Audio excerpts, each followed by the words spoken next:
पशुपालक मित्र हो, महाराष्ट्र राज्य शासनाने किंवा पशुसंवर्धन विभागाने शेतकऱ्यांच्यासाठी अनेक शासकीय योजनेतून पशुधन वाटण्याचा एक चांगला उपक्रम हाती घेतलेला आहे. याचं कारण असं आहे की श्री तुकाराम मुंडे साहेब यांनी FDA मार्फत जी काही कारवाई केली त्याच्यामध्ये दुग्धजन्य पदार्थ याचाच साठा की जो भेसळयुक्त होता असा साठा भरपूर सापडल्यामुळं पशुधन भरपूर असलं तरीसुद्धा त्याच्यामध्ये भेसळीचं प्रमाणसुद्धा भरपूर असं होतं आणि हे भेसळीचं अचानक पर्सेंटेज कमी झालं आणि त्याच्यामुळं लोकांना दरडोई दुधाचं उत्पन्न कमी झालं.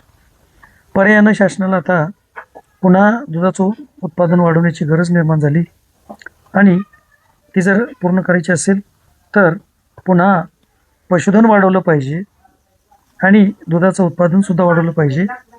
तर यासाठी शासनाचा हा खटाटोप आहे हे लक्षात येतं. आता या ठिकाणी महत्त्वाचा मुद्दा असा आहे की ज्या वेळेला शासनाकडून अशा काही योजना राबवल्या जातात त्या तळागाळापर्यंत पोचल्या पाहिजेत आणि त्याचा प्रत्येकाला लाभ झाला पाहिजे तरच ही योजना सफल होईल असं मला वाटतं. आता याच्यामध्ये अजून एक महत्त्वाचा मुद्दा असा की पशुधन वाचवण्यासाठी पशुवैद्यकीय क्षेत्रातून भरपूर अशी कमतरता महाराष्ट्रामध्ये दिसून येत आहे आणि ही वैद्यकीय यंत्रणा अपुरी असल्यामुळं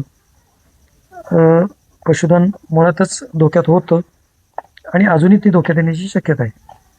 आता हे पशुधन धोक्यात येऊ नये म्हणून पशुवैद्यकांची मी निर्मिती करा असं जे प्रत्येक वेळी जे सांगतो आहे ते एवढ्यासाठीच की एवढ्या योजना राबवल्या तरीसुद्धा पशुधन धोक्यातच येणार आहे आणि शासनानं अशा कितीतरी योजना राबवल्या तरीसुद्धा तज्ज्ञ पशुवैद्यकांची गरज आहे हे मात्र शासनाने सुद्धा लक्षात ठेवावं आणि ही कमतरता भरून काढावी. आता महत्त्वाचा मुद्दा सांगायचा राहिला की तो म्हणजे शासनामार्फत जे काही पशुधन वाटप होतं आहे, कोणाला 50% अनुदान आहे, कोणत्या प्रवर्गाला 75% आहे, म्हणजे ते OBC SC ST NT वगैरे ज्या काही कॅटेगरी शासनाच्या आहेत या कॅटेगरीनुसार त्याचं अनुदान दिलं जाणार आहे.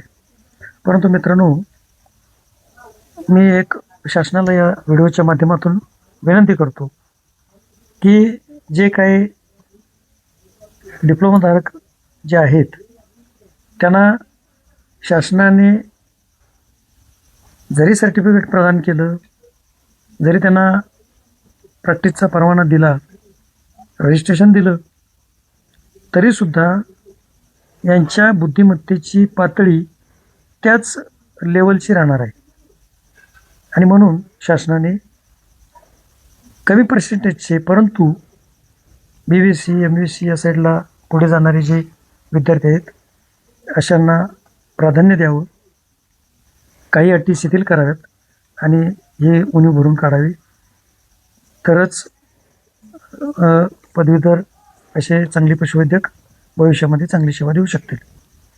तर या ठिकाणी जे काही डिप्लोमाधारक आहेत अशा लोकांना 50-50 लाखाचं प्रत्येकी बुडीत कर्ज द्यावं आणि किंवा त्याच्यावर 100% अनुदान ठेवावं.